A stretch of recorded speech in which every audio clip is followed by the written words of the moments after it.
Good morning student. आज हम कल की कक्षा में हम ब्लूप्रिंट का अध्ययन करना चालू किया था। ब्लूप्रिंट किसे कहते हैं? प्रश्न पत्र बनाने का आधार।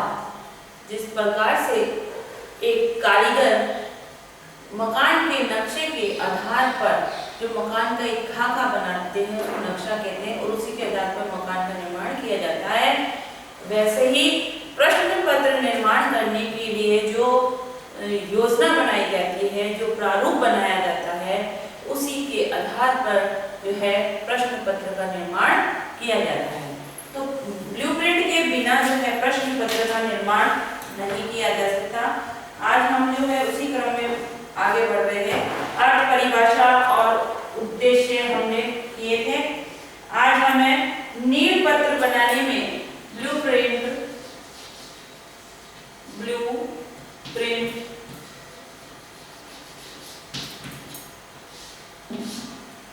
बनाने में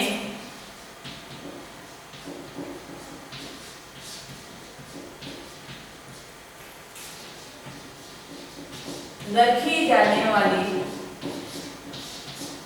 सावधानियां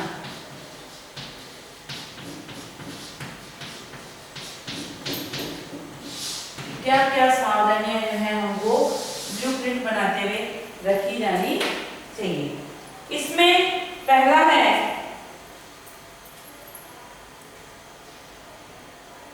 कि बालक के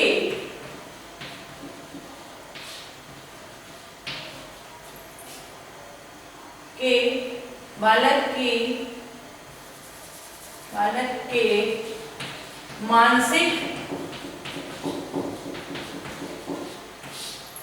स्तर व आयु को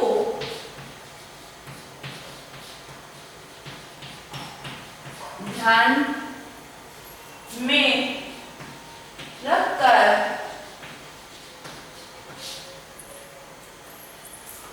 प्रश्नों का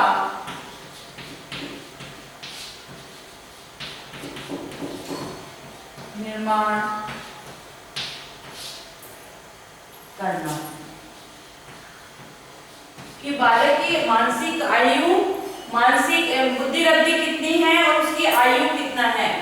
यदि उसकी आयु और स्तर का ध्यान रख के प्रश्नों का निर्माण नहीं किया जाएगा तो बालक उस प्रश्न पत्र को अटेंड नहीं कर पाएगा, क्योंकि वो उसके स्तर से ज्यादा हो जाएगा। तो बालक की IQ और आयु को ध्यान में रखकर जो है प्रश्नों का निर्माण किया जाना चाहिए। दूसरा है नील पत्र सदैव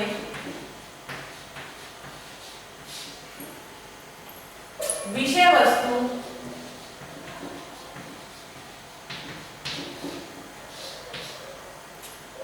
वस्तु से संबंधित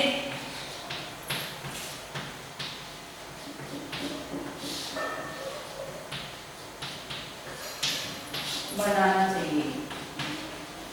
जो हमने विषय वस्तु पढ़ी है, जो कंटेंट हमने पढ़ाया है, उस कंटेंट से रिलेटेड ही जो है प्रश्न पत्र का निर्माण होना चाहिए। यदि आउट ऑफ कोर्स प्रश्नों को सम्मिलित कर लिया जाता है तो बालक उसको अटेंड नहीं करता है और उससे जो है परिणाम पर प्रभाव पड़ता है। तीसरा है बौद्धिक स्तर के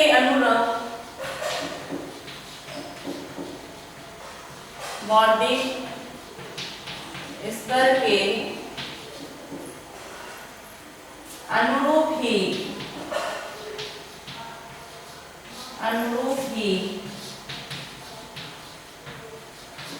प्रश्नों का निर्माण किया जाए। कि बालक का जो भी बौद्धिक स्तर है उसके अनुसार जो है प्रश्नों का निर्माण किया जाए। और पांचवा है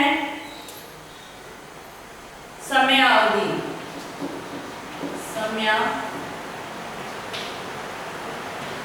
अवधि का ध्यान कि जितनी देर का प्रश्न पत्र बना रहे हैं उतना एक प्रश्न को अनुमान के आधार पर लगाया जाता है कि जिस टाइप का क्वेश्चन है, शॉर्ट है, वेरी शॉर्ट है, लॉन्ग है, तो उसको अटेंड करने में अनुमानित कितना समय लगेगा, उस समय विभाजन का उसमें उचित क्रम होना चाहिए। यदि समय से पहले और समय से बाद में बालक क्वेश्चन को अटेंड कर लेता है, पेपर को कर लेता है, तो उसके बाद में वो दूसरे बाल विद्यार्थियों को जो है परेशान करने का कार्य कर रहा है। इस प्रकार से जो है ब्लूप्रिंट निर्माण करते समय हमको इन बातों का ध्यान रखना चाहिए। अब है आधार।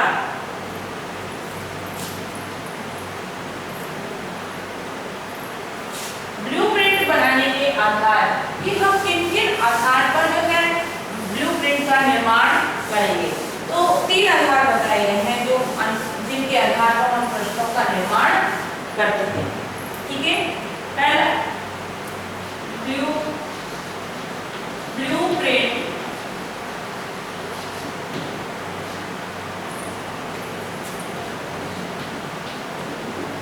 निर्माण के आधार। 3 आधार बताए हैं ब्लूप्रिंट निर्माण के। ठीक है, 3 आधार है। तो पहला आधार है उद्देश्यों के आधार पर। उद्देश्यों के आधार पर पहले हम जो है अंकों का विभाजन करते हैं। उद्देश्यों के आधार पर कि जो उद्देश्य हमने पाठ योजना पढ़ाते समय जो हमने उद्देश्य निर्धारित किए थे कि ज्ञान में को कितने वेटेज दे रहे हैं, अवबोध में क्या है, ज्ञानोपयोग में क्या है, अभिवृद्धि में क्या है, अभिरुचि में क्या है, कौशल में क्या है, तो उन उद्देश्यों को आधार बनाकर उसका अंक विभाजन किया जाता है। ठीक है, इसकी तालिका है।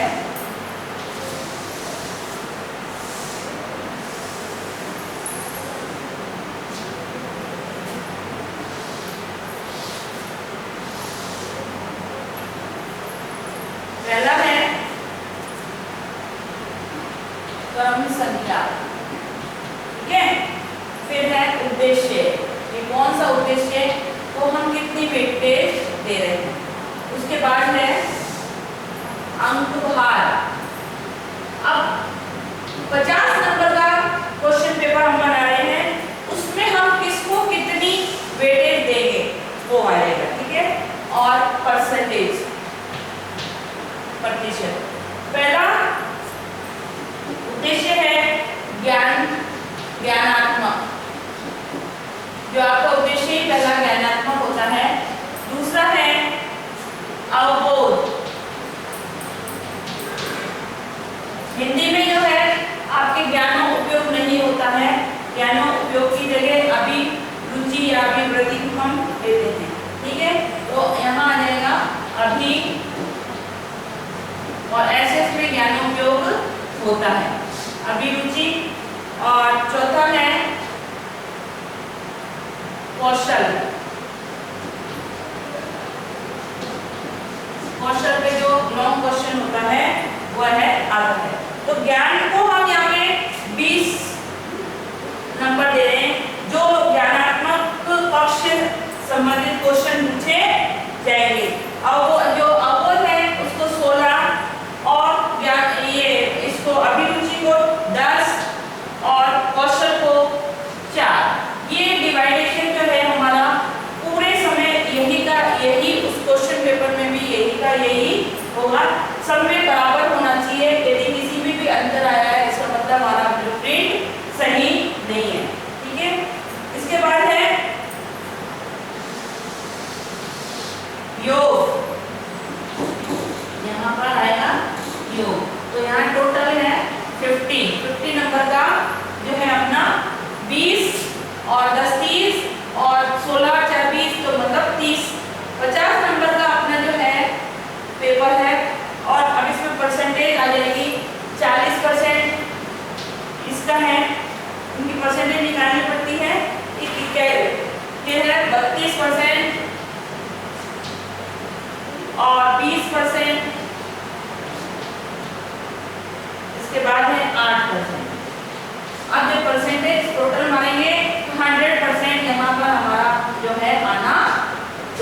और ब्लूप्रिंट में भी वो का वही हमारा विभाजन आना चाहिए। उद्देश्यवाद अंकों का विभाजन जो है इस प्रकार से किया जाएगा, ज्ञानात्मक, अवबोध, अभिरुचि और कौशल। ठीक है, इसके बाद है दूसरा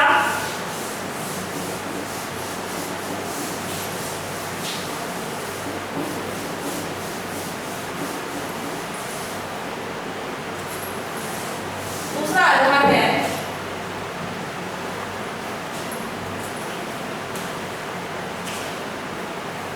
विषय वस्तु, कि जो विषय वस्तु हमने जो लेसन हमने पढ़ाए हैं उसके आधार पर अंकों का विभाजन, कि किस पार्ट को किस चीज को हम कितना वेटेज दे रहे हैं। विषय वस्तु के आधार पर, ठीक है, कि विषय वस्तु के आधार पर हम जो अंकों का विभाजन करते हैं। तो विषय वस्तु में आपकी जो लेसन है और हिंदी में जो हम गद्य, पद्य, व्याकरण इस तरीके से विभाजन करते हैं, तो उसमें जो पाठ का नाम है वो किया जाएगा, आप उसमें उसको विभाजित करेंगे। क्रम संख्या विषय वस्तु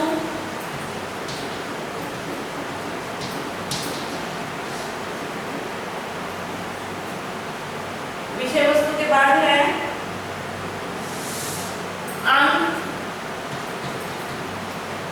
अंक भार, कौन सी विषय वस्तु को हम कितना अंक भार दे रहे हैं, और उसके बाद है परसेंटेज, ठीक है, प्रतिशत।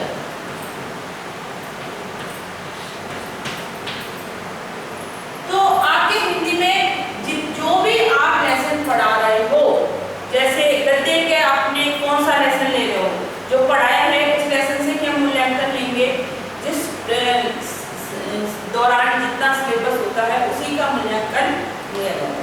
तो हिंदी में हम गद्य, पद्य और व्याकरण इस तीन में अपन इसको विभाजित करते हैं। ठीक है, अब गद्य में कौन सा लेसन है आपका, मान लो कामचोर कहानी है, ठीक है, तो आप कामचोर कहानी को कितना वेटेज दे दो। पद्य में आपने 2 लेसन पढ़ाए, ठीक है, सूरदास के पद पढ़ाए या कबीर के दोहे पढ़ाए या बिहारी पढ़ाया, केशव पढ़ाया, जो भी पढ़ाया उसको आप कितनी वेटेज दे दो। अब हो सकता है आपने उसमें भी 2 लेसन पढ़ा लिए हो, तो उन दोनों का भी आप लोगे, तो आपको उसमें विभाजन करना पड़ेगा। ठीक है, गद्य में मान लो आपकी जो भी कहानी है, कामचोर, मैं फॉर एग्जाम्पल बता रही हूँ, तो कामचोर कहानी है, इसको हम कितनी वेटेज दे रहे हैं। इसके बाद गद्य में हो सकता है कि हमने दूसरा लेसन पढ़ाया है, तो दूसरा लेसन जैसे ये जैसलमेर की आत्मकथा, जो आपके लेसन के नाम होंगे वो मैंने तो अंदाजन आपको नाम बता रही हूँ, ये एग्जाम्पल के रूप में। अब तीसरा जो है आपने पद्य है, पर हमको इसके आगे ये डिफाइन करना पड़ेगा कि ये गद्य है या पद्य। ये गद्य के लेसन है तो गद्य लिखेंगे, और पद्य के लेसन है तो हम इसको पद्य लिखेंगे। ठीक है, फिर इसके बाद अब अपन कबीर के दोहे पढ़ाए हमने, वो ले लिया, और चौथा हमने सूरदास के पद पढ़ाए या तुलसीदास के पढ़ाए, तो जो भी ले रहे हो उसका नाम आएगा तुलसीदास के पद। ठीक है, अब पांचवा हमने व्याकरण भी पढ़ाई होगी, कि व्याकरण में हमने क्या पढ़ाया, तो व्याकरण में मान लो हमने संधि पढ़ाई, समास पढ़ाया, तो उस दौरान उसका हम लेंगे समास। ठीक है, यहाँ हम व्याकरण लिखेंगे इसको,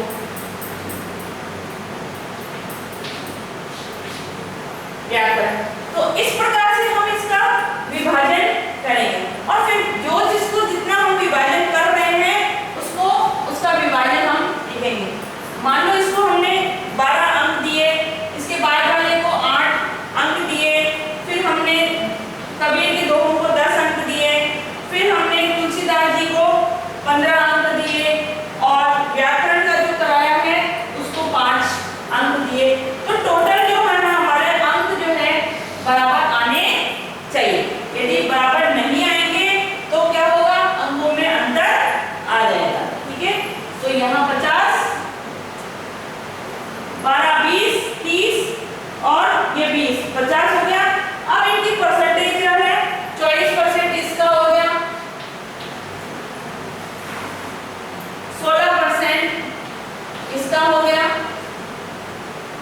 20% इसका हो गया और 30% इसका हो गया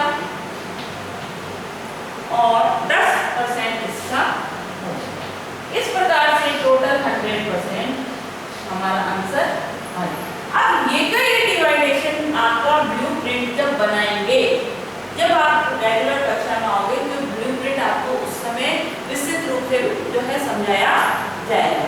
ठीक है, इस प्रकार से जो है इसका विभाजन किया जाता है। इस बार इससे विषय वस्तु के अनुसार, विषय वस्तु में जो हमने पाठ पढ़ाया है उसका हम जो है विभाजन करके बताएंगे कि हम कौन से लेसन को कितना वेटेज दे रहे हैं, उसका विभाजन तालिका बना के प्रदर्शित किया जाता है। इसके बाद है प्रश्नों के प्रकार के आधार पर कि हम कौन कौन से प्रश्न इसके अंदर लेंगे। प्रश्नों के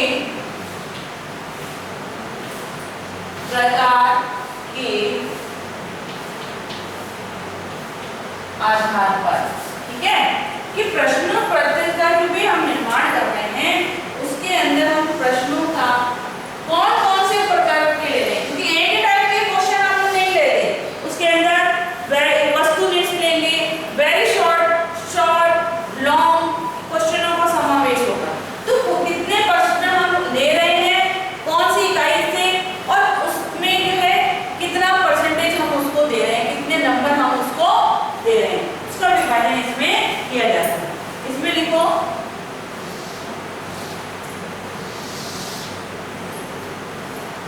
पहला है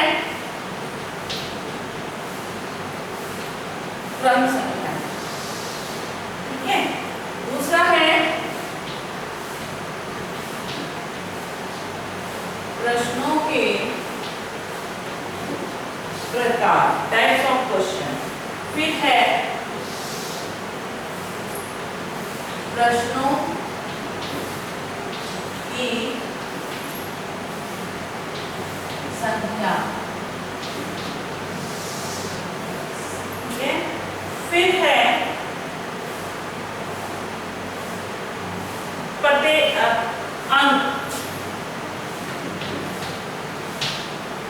अंक के बाद है परसेंटेज, ठीक है, कि किसको कितना अंक दे रहे हैं, कितना परसेंटेज है। तो नंबर 1 पहले, सबसे पहले हम वस्तुनिष्ठ प्रश्न जो है बनाते हैं। वस्तुनिष्ठ प्रश्न, ठीक है। दूसरा वस्तुनिष्ठ प्रश्न हम कितने इसमें लेंगे और कितने हम इसमें उसको दे रहे हैं। तो वस्तुनिष्ठ प्रश्न जो है इसमें 10 प्रश्न हम वस्तुनिष्ठ ले रहे हैं और प्रत्येक का अंक विभाजन कितना हो गया, 1, मतलब 1 नंबर का 1 वस्तुनिष्ठ प्रश्न होगा। जो हम 10 प्रश्न बनाएंगे उसमें 1 नंबर का 1 प्रश्न पत्र एक जो होगा। तो कुल अंक कितने हो जाएंगे, 10, ठीक है, और परसेंटेज इसकी कितनी आ जाएगी, 20%। टोटल का हम परसेंटेज निकालेंगे। फिर है अति लघुत्रात्मक, अति लघुत्रात्मक। अति लघुत्रात्मक में वेरी शॉर्ट जो क्वेश्चन आते हैं जिसको हम वेरी शॉर्ट कहते हैं, ये शॉर्ट है और ये वेरी शॉर्ट, ठीक है। या ऑब्जेक्टिव, इसको हम ऑब्जेक्टिव कहते हैं, ये वेरी शॉर्ट। इसके बाद अति लघुत्रात्मक जो है हम 5 प्रश्न इसके अंदर बनाएंगे और प्रत्येक को 2 अंक देंगे। तो 5 दूनी 10, कितने हो गए इसके 10 हो जाएंगे ना, 5 दूनी 10, तो 10 यहाँ हो जाएंगे। इस प्रकार से जो है इसका एक कॉलम इधर और तैयार करते हैं। अंक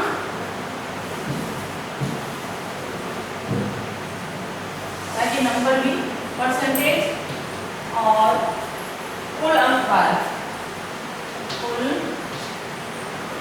अंक भार, ठीक है। तो ये 10 है तो यहाँ 10 आ जाएगा और ये 5 दूनी 10, तो यहाँ पे भी ये 10 आ जाएगा। अब है इनके परसेंटेज 20%,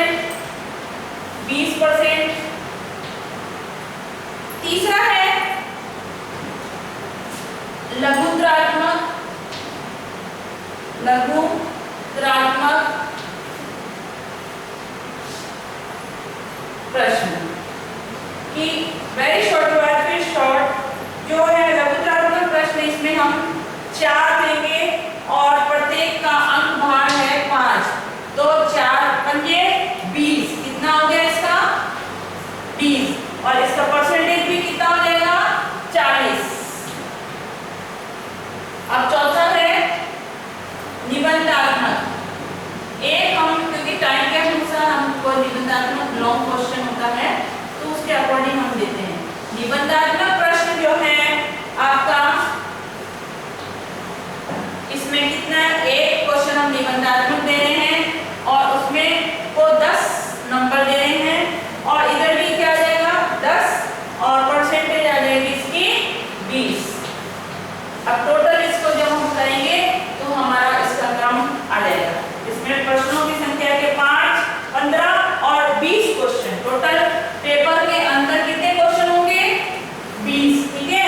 और अंकपात जब जो करेंगे हम, अंक का विभाजन हम कर रहे हैं तो उसमें हमारा जो है ये भी क्या आ रहा है 20, मतलब 20 क्वेश्चन है हमारे और अंक कितने हो गए 50 और यहाँ 100%। ये इस प्रकार से इनका आधार जो है ब्लूप्रिंट में 3 आधार से जो है विभाजन किया जाता है। पहला है विषय वस्तु के अनुसार, उद्देश्यों के अनुसार, दूसरा विषय वस्तु के अनुसार और तीसरा प्रश्न के प्रकार के अनुसार अंकों का विभाजन। अब जो ये हम विभाजन कर रहे हैं ब्लूप्रिंट में भी वो का वो विभाजन होना चाहिए, दोनों को टैली करने में किसी भी प्रकार का कोई अंतर नहीं आना चाहिए। यदि दोनों में अंतर आता है तो हमारा ब्लूप्रिंट सही नहीं है। और जो ये टोटल है ये भी हमारी इधर से जो है बराबर होनी चाहिए। जो हम ब्लूप्रिंट बनाएंगे तो हमारी टोटल पूरी बराबर आनी चाहिए। इसका मतलब जब बराबर आती है तो इसका मतलब ये है कि हमारा ब्लूप्रिंट सही बना।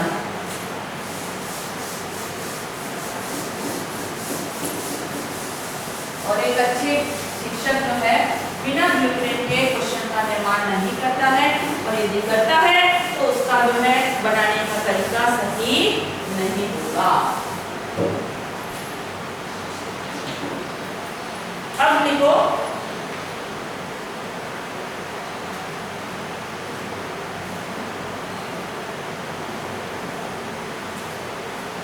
प्रश्न पत्र में, प्रश्न पत्र निर्माण में ध्यान रखने योग्य बातें।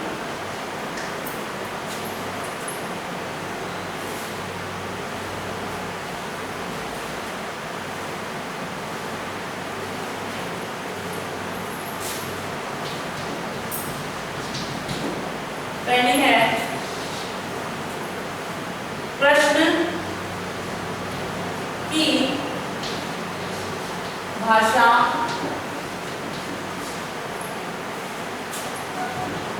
सटीक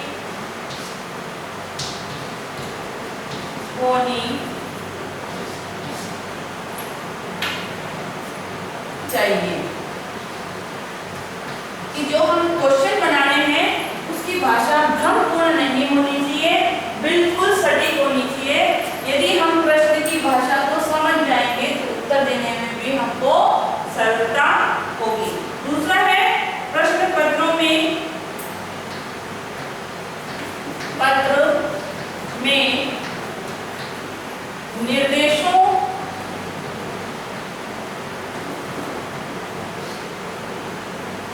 को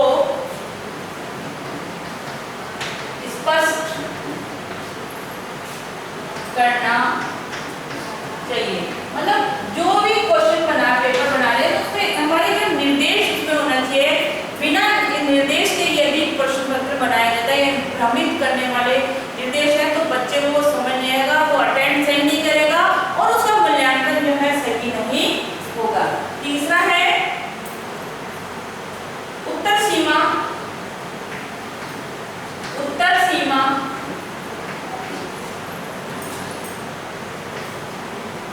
लिखी होनी चाहिए कि कितने शब्दों में कितने में हमको उसका आंसर देना है। यदि ये नहीं स्पष्ट होगा तो बालक उसको सही अटेंड नहीं करेगा। अगला है कठिनाई स्तर एक जैसा हो, कठिनाई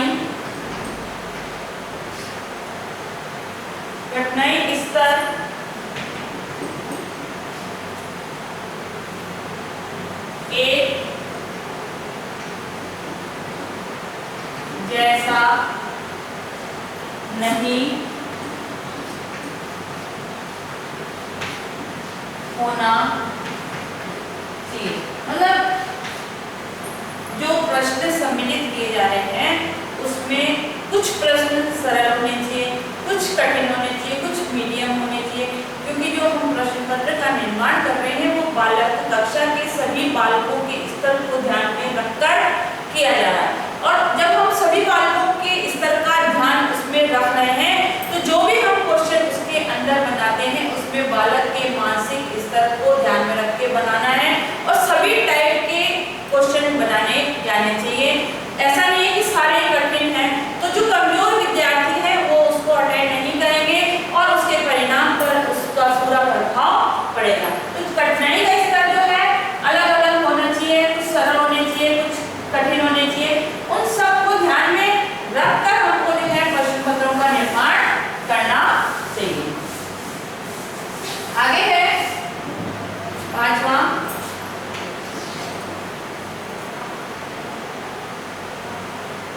अंश उत्तर की साथ में ही बनाएं, क्योंकि हम बाद में बनाएंगे तो हम उसके सही उत्तर को नहीं पहचान पाएंगे, कई बार गलती हो जाती है। प्रश्नों की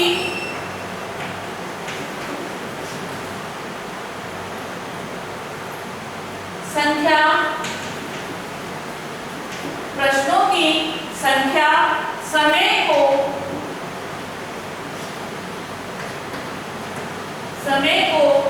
ध्यान में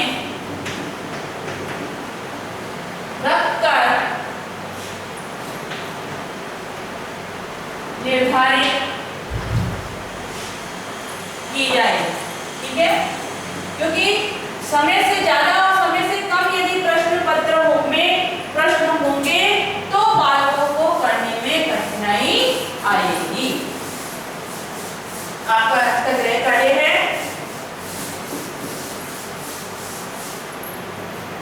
ब्लूप्रिंट के आधार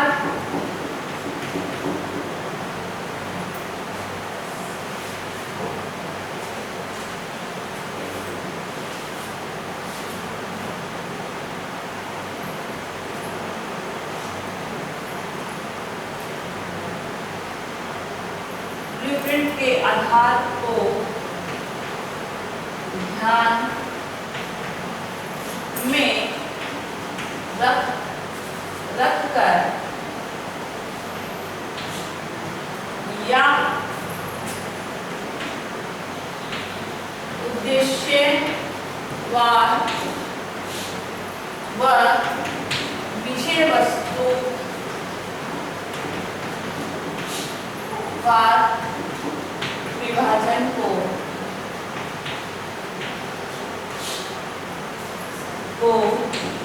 समझाइए।